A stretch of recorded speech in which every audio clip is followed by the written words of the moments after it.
Magandang umaga kay ganda kapira sa baon. Isang umaga na naman na pinagkaloob ng atin pong mahal na Amang Diyos na tayo ay nandito at safety lagi sa ating buhay sa Kanya. Walang humpay na pagbantay sa atin. So, thank you Lord. At thank you din po sa lahat ng atin pong mga taga-subaybay sa ating pong programa Pira sa Baon. Mula sa inyong suporta sa pag-subscribe sa atin pong channel Pira sa Baon.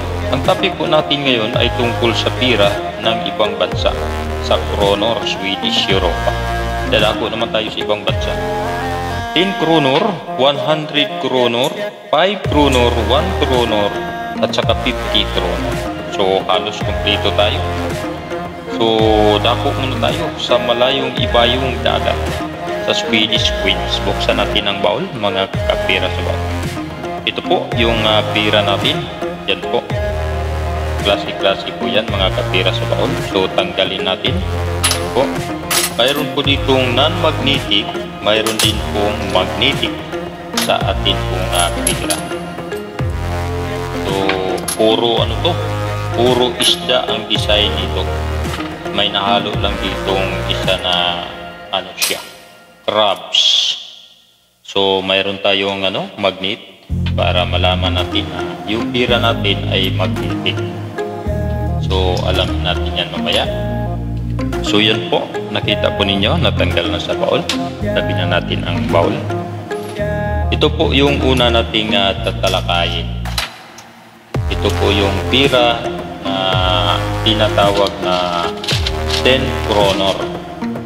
Ito po yun. Makita natin ang design. Isda na parang 4 na piraso na mga mahaba. Saka yung likod naman niya, yan po yung design ng likod niya. So may magnetic dito para malaman natin, imamagnet natin. So ito hindi na mamagnet. Ito na mamagnet. So dito natin lagay. Ito naman hindi na mamagnet.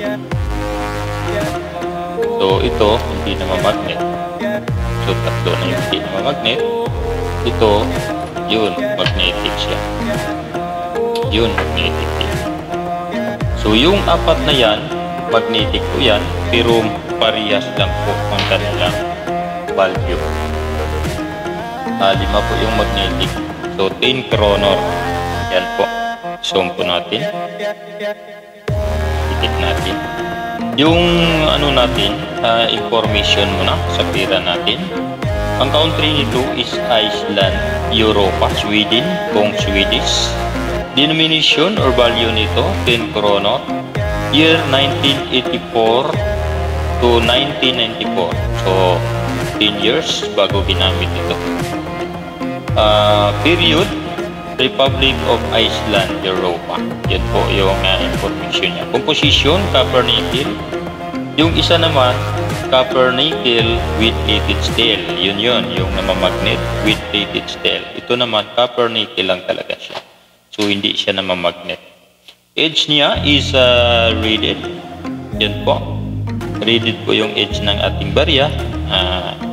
Lahat po may guhit. Shape is round. Weight niya is 8 grams. Diameter 27.5 mm. Thickness 1.6 mm. Obverse, yung obverse niya.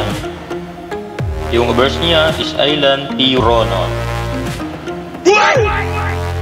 Yan po. Island Tiokronor. Yan po yung obverse. May Island Tiokronor. So yung reverse naman niya, ito po nakalagay in kronor, in TR. So yan po ang nakalagay ng ating pira. Mintage niya is 10 million in United Kingdom. Lian Treason. So 10 million ang ginawa nito sa United Kingdom. 10 kronor in Paris Exchange. Pinapalitan pala ito sa Paris Exchange. Tinatanggap pala ito. Ang palit niya sa 10 kronor is 52.94. Yun ang palitan sa Paris Exchange ng isang kronor. So 52.94 ang isa. So, malaki na. Kasi sa dollar, 48 lang. E dito, 52.94. So, almost 53 pesos na ito. So, Forex, foreign exchange, doon po yung value. So, mayroon din pong value o ceiling sa ano natin, online ceiling sa www.ngcoin.com. Yung price niya is XF, ibig sabihin nito extra fine, tulad nito, medyo maganda pa yung extra fine ito, 222 pesos. So mataas din na presyo ng isang piraso. Mayroon dito nakalagay VF, so very fine, 450 pesos. So mataas ang presyo ng ating kronor na 10 kronor.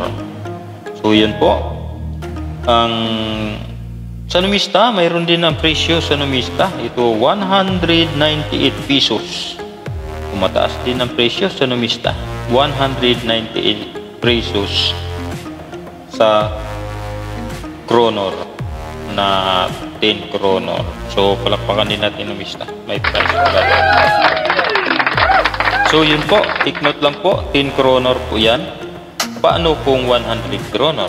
So 100 kronor times mo sa 52 or around 53, yun, yung malaki na. So mayroon tayo mamaya na 100 kronor. So itabi na natin to. So dako naman tayo sa 100 kronor. Yun po, ito po, iharap na natin ang 100 kronor. Yan po, isda pa rin.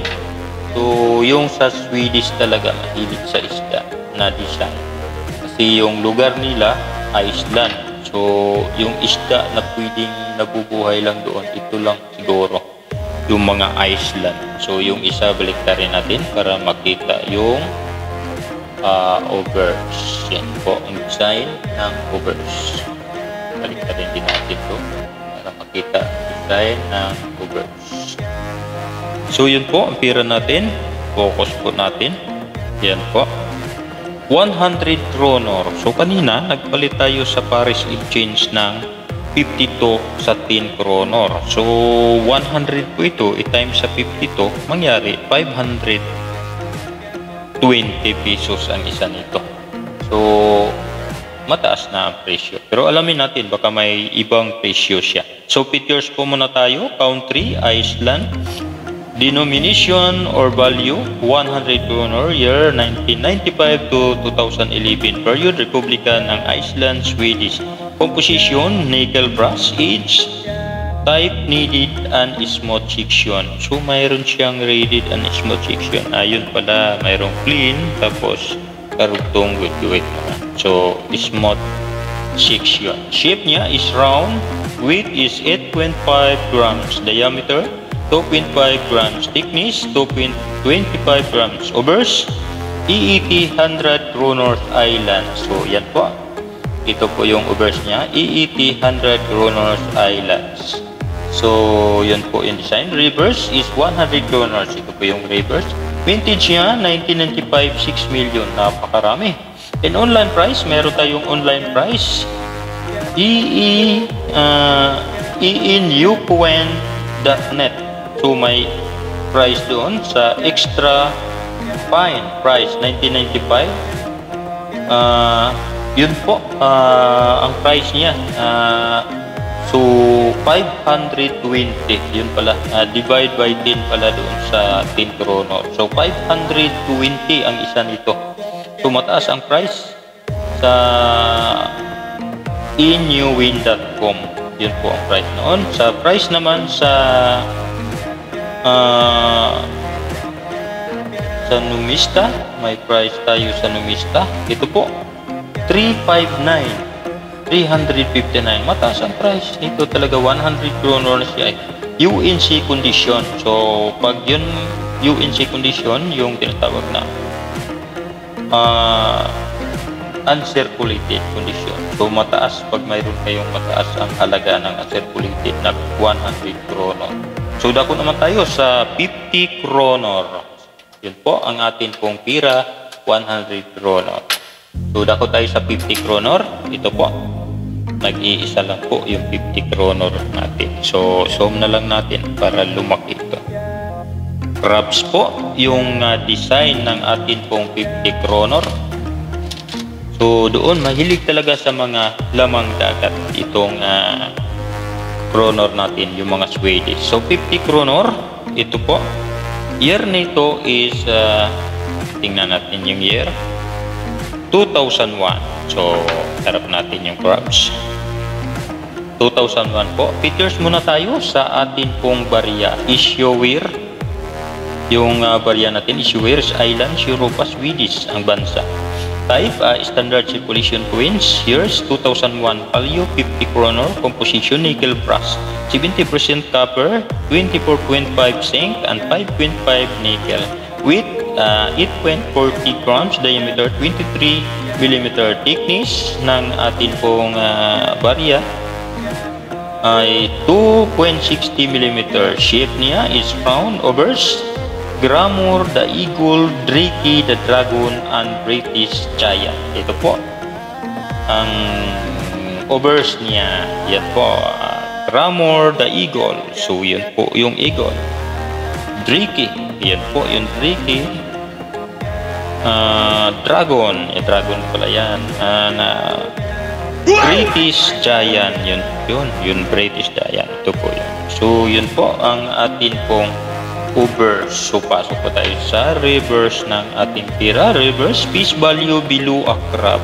Yun po, yung piece value niya is 50 kronor below the crab. So yun po ang piece value. Carcius minias. Biological name naman po yan. Carcius minias. Age is rated. Tingnan natin yung age niya. Ayun po, rated talaga buong paikot ng barya.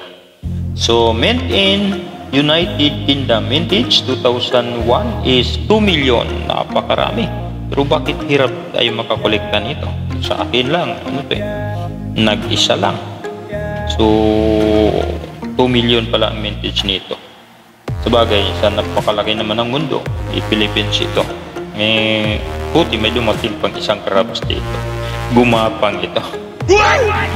So may price din, Numista. Mataas ang price ng atin na 50 kronor, 352 UNC condition. Yan po. Uncirculated condition, 352. So take note, baka mayroon kayo dyan sa packet change ninyo, 50 kronor. Take note, 352 in Numista. So mataas na ang halaga ng price. So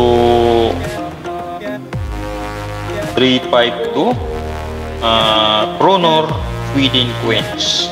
So punta naman tayo sa 1 kronor price update.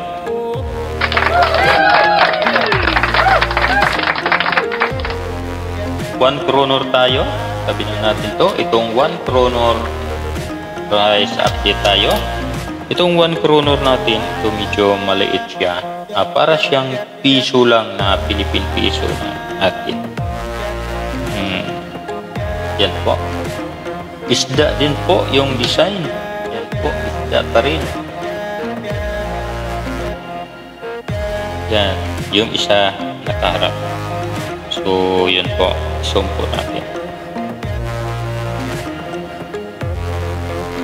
O, yun po. Makita natin yung makintab. Yung makintab, gamitan natin yung magnetic kasi may magnetic dito at hindi magnetic. Ito po, hindi magnetic. Ito, magnetic din po, dumikit po. Itong isa, yun, magnetic din po. Ito, magnetic. So, ang isa lang ang hindi magnetic, ito lang yung nickel. Okay? So, pagpatuloy, features po na tayo sa ating pong barya. Issuer, Iceland, type, standard circulation, years 1999, value 1 kronor. Composition, nickel plated steel. So yun po, nagmagnet po siya kasi nickel plated steel. So ang hindi nagmagnet yan, yun ay nickel lang. So weight, 4.0 grams. Diameter is 2150 mm. Thickness, 1.70 mm. Shape, round, obverse. Brigisi the Giant, one of the 4 traditional protector spirit of the islands. Yan po. Brigisi the Giant, protector spirit of the island pala yan. So mayroon silang traditional protector. Reverse niya, yan po, 1 kronor, yun po ang piece value above COD piece. COD piece pala to, code piece ang tawag nito. So Irados mutina ang biological name. Age is read Mint and Royal Mint, United Kingdom. So United Kingdom ito ginawa. Price in Numista, mayroon tayong price sa Numista per each. So maganda ito gawing koleksyon. Ang price niya is 180 peso. So palakpakan naman natin. 30% lang ang mintage nito, kaya kakaunti lang ito ang 1 kronor coins Iceland. So okay, that's all for 1 kronor coins. Dako naman tayo sa 5 kronor coins in Iceland. So ito po yung 5 kronor, butas sa gitna.